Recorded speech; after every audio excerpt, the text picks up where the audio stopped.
The Palace of Versailles was designed to project absolute divine perfection. But miles away from its manicured gardens, the shadowed streets of Paris concealed a booming underground industry built on blood and black magic. Having survived traumatic civil wars during his childhood, King Louis XIV needed a way to domesticate the volatile French nobility. His solution was to mandate their presence at his court, keeping potential rivals exactly where he could see them. This immense gathering of aristocrats was an intentional trap. Courtiers were forced to compete in a culture of mandatory extreme luxury and high-stakes gambling. Massive fortunes were routinely lost in a single morning, creating an inescapable environment of crushing debt and fierce, suffocating rivalries. When survival at court required eliminating a romantic competitor or accelerating an inheritance, desperate nobles turned to the Parisian suburbs. A highly lucrative, clandestine market emerged to supply the aristocracy with occult services, love philters, and untraceable poisons. The most prominent early adopters of this shadow economy were the Marquise de Brinvilliers and her lover, an army officer and alchemist named Gaudin de Sainte Croix. During a stint in prison, Sainte Croix had learned the precise chemical art of creating highly toxic, odorless, and tasteless compounds from a master poisoner. Brinvilliers used her innocuous exterior to mask her lethal ambition. Armed with Sainte Croix's undetectable arsenic formulas, she prepared to secure her family's massive fortune by any means necessary. The lovers needed to verify their chemical mixtures before targeting their real victims. They did this by lacing sweets and casually distributing them to impoverished patients at a public hospital in Paris, watching them die simply to observe the poison's efficacy. With the formula perfected, the Marquise turned on her own family. She systematically poisoned her father in 1666 and followed up by murdering her two brothers in 1670. The medical autopsies of the time detected absolutely nothing out of the ordinary, attributing the deaths to natural causes and allowing her to operate with complete impunity. Her reign as a shadow assassin ended in 1672, when Sainte Croix died suddenly, likely from accidental exposure to his own toxic vapors. When police inventoried his laboratory, they discovered a locked red leather chest containing vials of poison and highly incriminating letters written by the Marquise herself.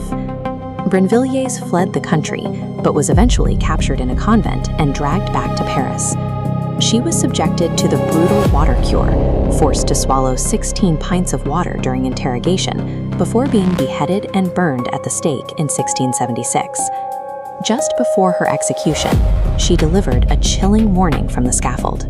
She claimed that half the people in Paris were involved in this trade, and that she could ruin them if she spoke. The king quickly realized his entire court might be infested with murderers. The breakthrough in the investigation came from a single, careless mistake. In late 1678, elite fortune teller Marie Basset got heavily intoxicated at a dinner party. She loudly boasted to the room that she was accumulating immense wealth by selling deadly inheritance powders to high-ranking aristocrats, unaware that an undercover source was listening. The chief of the Paris police authorized a covert sting. An officer's wife purchased poison directly from Basset, triggering a violent raid in January 1679. When authorities kicked down the door, they found Basset sharing a single bed with her children, exposing deep, heinous family incest alongside the chemical evidence. Thrown into the dungeons, Basset and her associates faced mechanical devices designed to crush human bone. Under immense agony, their confessions mapped out a vast, clandestine network of fortune tellers, witches, and alchemists operating throughout the city. The interrogations pointed their broken fingers toward Catherine de Montespan, universally known as La Voisin. She was highly intelligent, ruthless, and functioned as the chief executive of the Parisian underworld. La Voisin ran a highly organized theatrical enterprise. She conducted divinations in a crimson velvet robe embroidered with gold eagles, costing over 1,500 livres.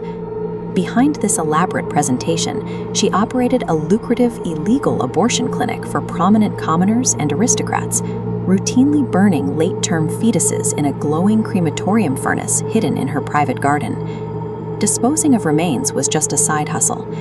As elite clients demanded better results to bind the king's will, she escalated her services. She mixed inheritance powders from toad venom and arsenic, and when chemistry failed, she organized elaborate sacrilegious rituals, offering desperate nobles a direct audience with the devil. The most powerful and desperate of these nobles was Françoise Athénée de Rochechouart, the Marquise de Montespan. She was the absolute ruler of the court, as Louis XIV's official mistress, but as she aged, she grew terrified of losing the king's affection to younger rivals. To maintain her grip on power, Montespan purchased powerful aphrodisiacs from the occult underworld.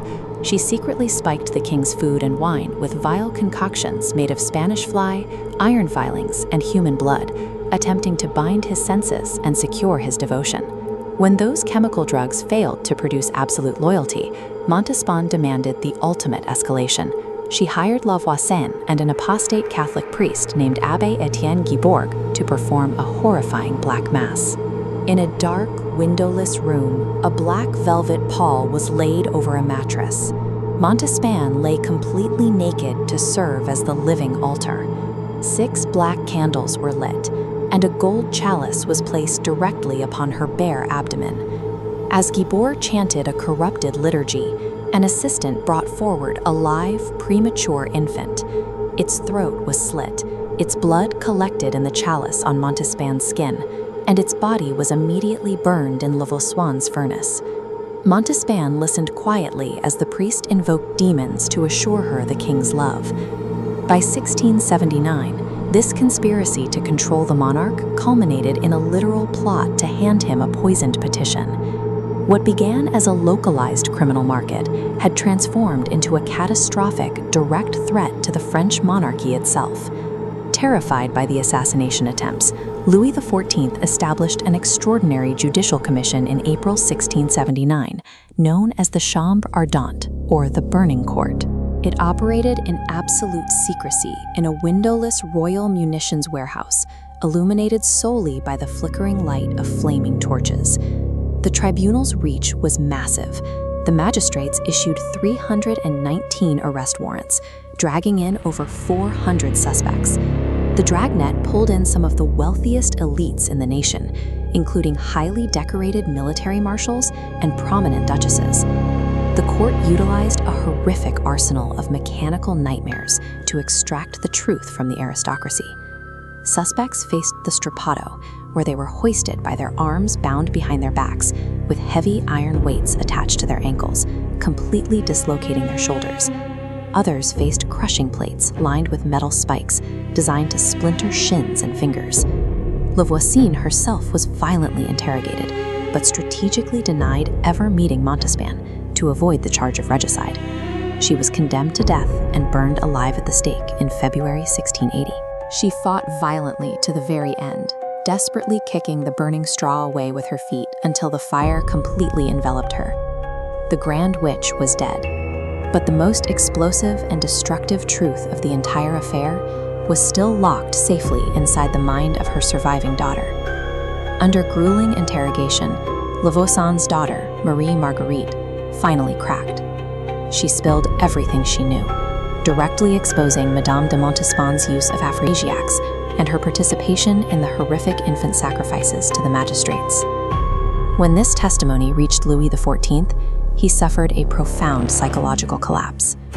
Realizing the mother of his children was a satanic poisoner, the absolute monarch made a chilling decision to murder justice itself to save his crown.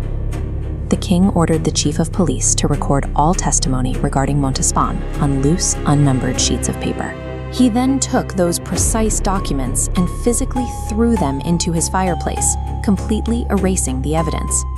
By 1682, he abruptly suspended the public trials entirely. This royal warrant, a lettre de cachet, bypassed the legal system. Secret orders commanded life imprisonment without trial for over 60 individuals. They were violently scattered to remote fortresses, like Salses and Belle-Île-en-Mer, in perpetual isolation, so they could never utter Montespan's name again. The physical reality of this isolation was absolute. One female accomplice was locked in a dark dungeon cell, and left to rot for 42 years until her death in 1725, buried alive. The king issued a royal edict in 1682 that placed strict controls on poisons and officially decriminalized magic, branding it mere fraud. But the decree was just a political smokescreen. The Sun King's radiant reign survived, but the glittering facade of Versailles would forever rest on a crypt of poisoned bones and silenced prisoners.